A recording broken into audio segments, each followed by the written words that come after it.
Then there was 4. Welcome back to the SportsMax Zone. Let's talk about the 5-time Olympic gold medalist, 2-time Olympic sprint double champion, Elaine Thompson-Herah. Just in case you missed what transpired at Sunday's New York Grand Prix, Thompson-Herah clocked 11.48 seconds for 9th in the women's 100 meters, the second time she has finished last in as many races this season. Now remember, she produced 11.30 at the Prefontaine Classic in Eugene on the 25th of May. Unlike the Eugene race, however, Thompson-Herah needed assistance to leave the track. She was carried away by members of her team and was later captured on video icing what appeared to be her ankle. We do know, of course, that the 31-year-old has had a recurring Achilles issue. In a social media post, she didn't reveal the exact injury, but she said this. I felt something uncomfortable as I began to push. I still tried to go, but it got worse. So I am awaiting professional advice moving forward. Thanks for your continued support. Lead writer and content manager of SportsMax.tv, Leighton Levy, joins us on set. He's on the pulse of everything track and field these days, or it's all days, to be perfectly honest.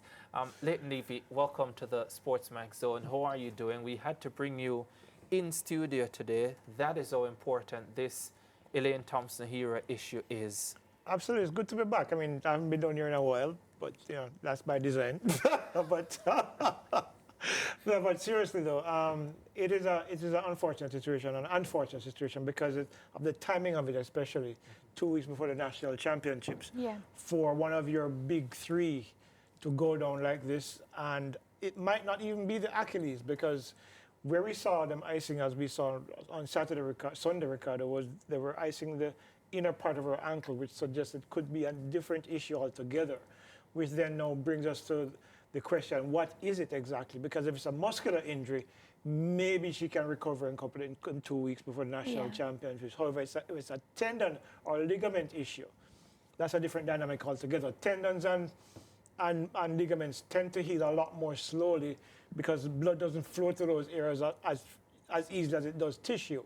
Therefore, for the tendon to heal, it needs the muscle and, of course, the nutrients from the blood to be able to allow the healing process to speed up.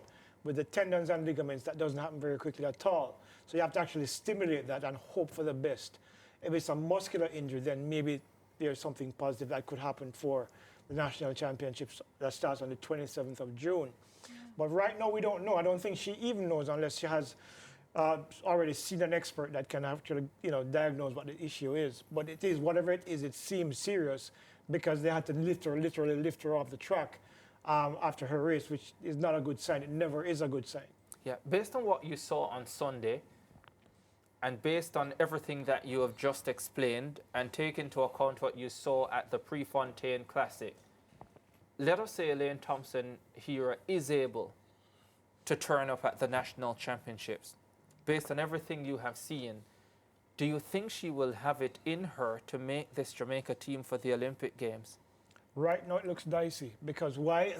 She's only had a couple of races, and both of them have been underwhelming. The first race I didn't have a problem with, because it was her first race since September 16th last year, when she ran 10:79. But this race, I kind of expected her to run a little bit faster, maybe 11 flat, maybe 11:1. The injury was clear midway the race when you could see that she deliberately slowed down because she couldn't push anymore. And so she just ran through the motions and finished the race.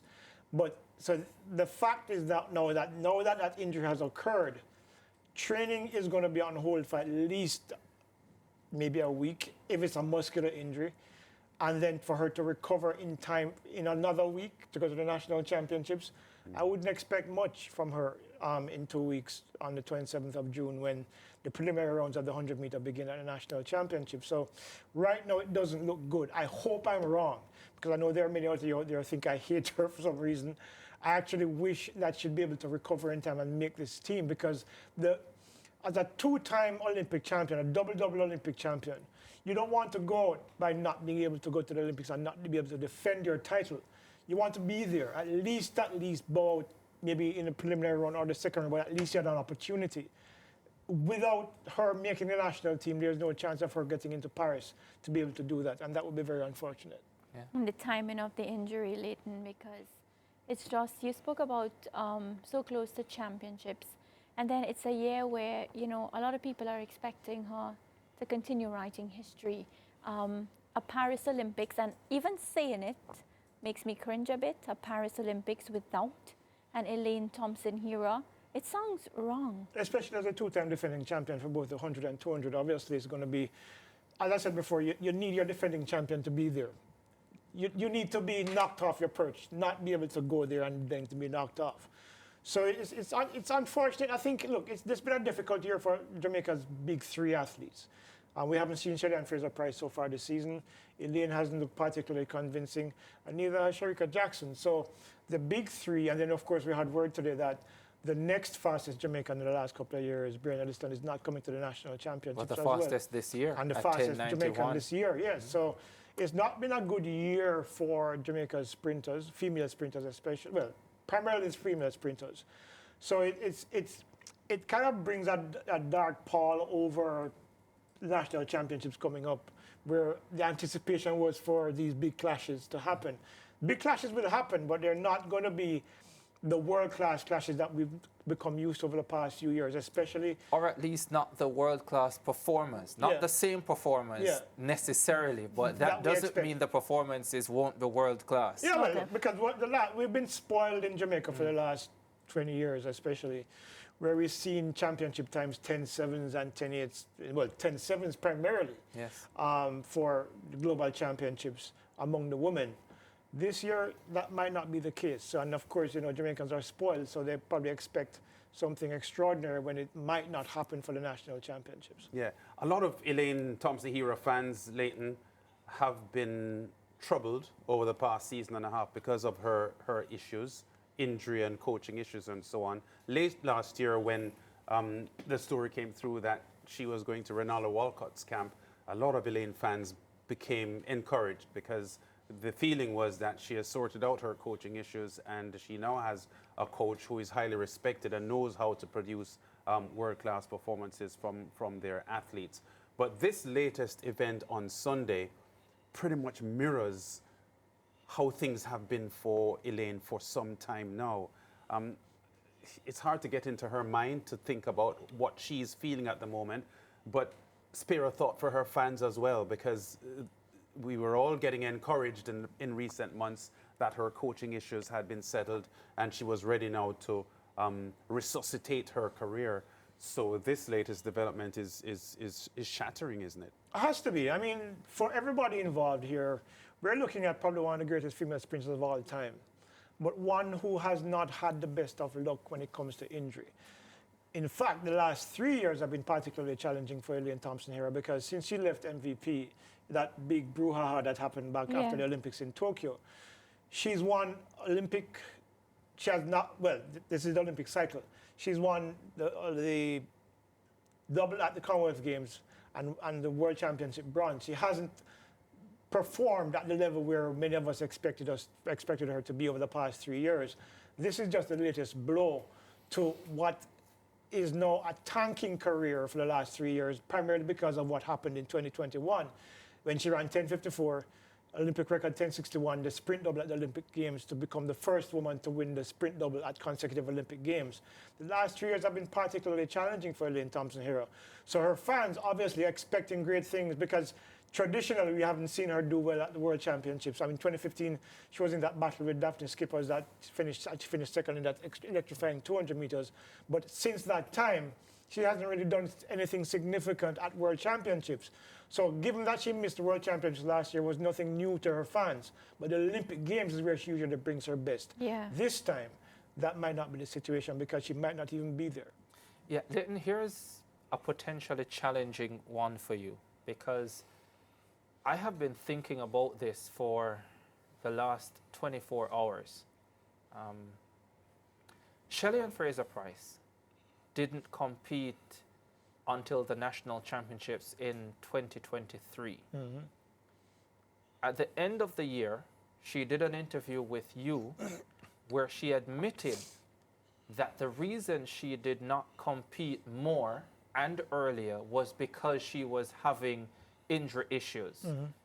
Part of what she said is that she trusted her coach, Ronaldo Walcott, and he was instrumental in making the decision that she would wait until she did to make her first appearance. She also said she wanted to run more in 2024 if health allowed her to. The fact that she isn't competing, we take that to mean that she isn't 100% healthy, and we are likely seeing something similar to what we saw in 2023.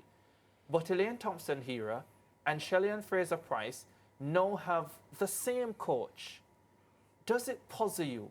Does it surprise you that on one hand is a Shelly-Ann Fraser-Pryce not competing, and on the other hand is an Elaine Thompson-Herah competing, and clearly, based on what we are seeing, and if we are to believe what we are seeing, her body is clearly not up to it.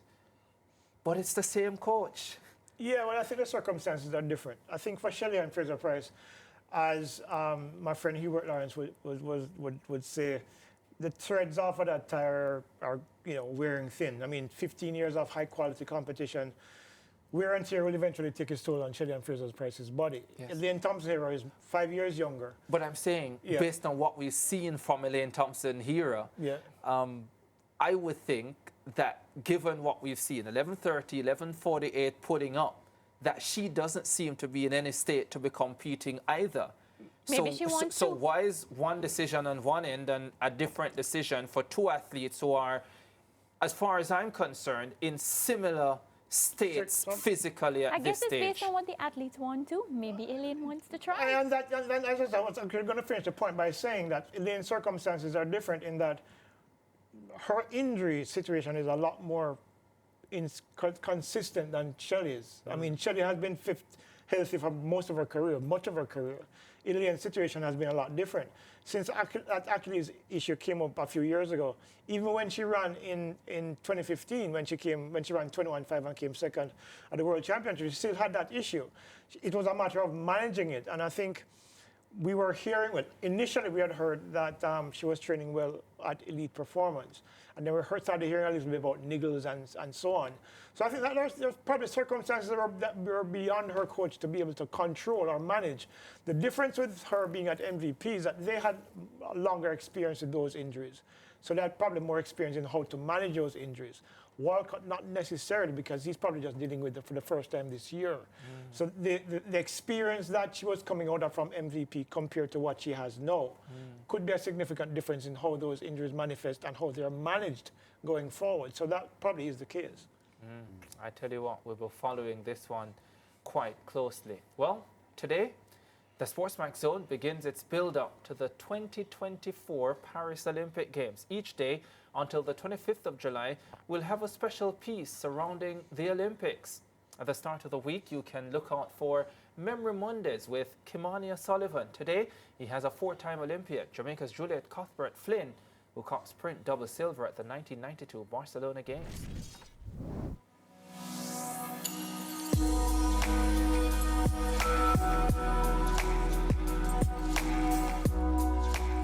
Juliet Cuthbert-Flynn, thank you so much for taking time out of your busy schedule to join me here to speak about your most memorable Olympic moment.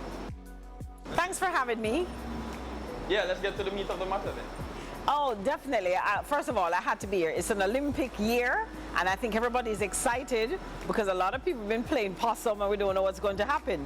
But you want to talk about my most memorable Olympic moment, and I have to include myself being an Olympian.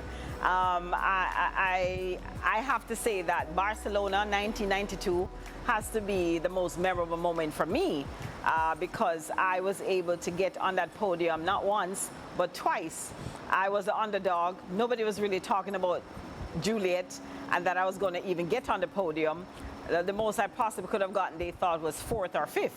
Because on everybody's tongue was Merlene Ottey, Gwen Torrance, Gail Devers, Irina Privalova, and then Juliet Cuthbert could have probably been in the mix. But I was able to actually come through and get second in the 100 meter and second place in the 200 meters with very good times, I have to say. So, again, that has to be memorable. And from Merlene Ottey to also be on the podium with me in the 200 meters, even though I would have loved for her to have gotten a better medal, it was a great thing and a great experience and memorable time for me to know that 2 Jamaicans ended up on the podium. Well, Mrs. Cuthbert-Flynn, I have a surprise for you that I'd love for you to see. So here you go. So you can watch the race. Oh yes, I so remember this moment in time. Was even saying hi to my son Troy, and it was Merlene Ottey was right beside me. Gail Devers was in lane 1, and it was really awesome. Barcelona was just incredible. The stand, the people in the stadium. It was really Gwen Torrance here, who, we were competing against each other, not just in the Olympics, but we actually competed against each other in college. And I was able to beat her in college. That was the NCAA champion, I remember, in Indiana. And so this was really good time. Gail Devers, of course, didn't run the 100 as much, but really the hurdles. And Irina Privalova was always there. But I tell you, Gail Devers got an incredible start. And because I was beside her, I think she dragged me along. And I was able to move with her. Didn't catch her in the end. But again, a really awesome time for me as an Olympian. Quick word on your hairstyle then. What was the inspiration of you going to Barcelona with that nice hairstyle? No, I think at the time, I'd had my son, and usually I have the top crop, but I always had bangs. And I decided to grow my hair. It was a style during that time, so I was kind of in the in crowd. But there was nothing really special about it, really. The earrings, I think everybody was talking about, because it had a little swirl.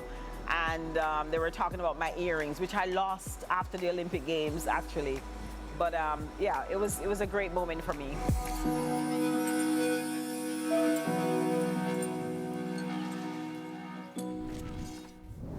Yeah, in 1992, Juliet Cuthbert-Flynn, just Cuthbert then, had the in thing. In 2024, it's Lance and Leighton. Yeah, they have the in thing. Yeah, that was the year when I fell in love with her. I was like, oh my God, Jules. It was a good year. And she was right, those earrings are off the chain. Does your wife watch this show? Yeah, she does, and she knows. I mean, Juliet and I are good friends now, and of course, her husband and I worked at the Gleaner together, live on. Yeah. We're good people. Yeah, that was actually the first Olympic Games that I covered. Yes. In my career. I was working with Radio Jamaica at the time. And I remember being so proud of Juliet Cuthbert and what she was able to achieve there. And as she correctly pointed out, no one thought that she would medal with Gwen Torrance, Merlene Ottey, Gail Devers, and Irina Privalova as well. And I remember at the end of the Olympic Games, I wanted to do something special with her because I was only able to get sound bites post-race. And I arranged the morning after the Olympics ended to have a one-on-one sit-down with her. Yeah. And did that interview for Radio Jamaica the Monday morning after the Olympics ended on the Sunday night. And I just thought that she deserved that spotlight because the little snippets weren't enough to properly capture how well she did. Did you have the same feelings like Leighton after the interview? No, I don't think so, but... Well... I was focused on the job. Yeah, just checking. Leighton was in love and Lance was proud. Yeah. Let's go to a break.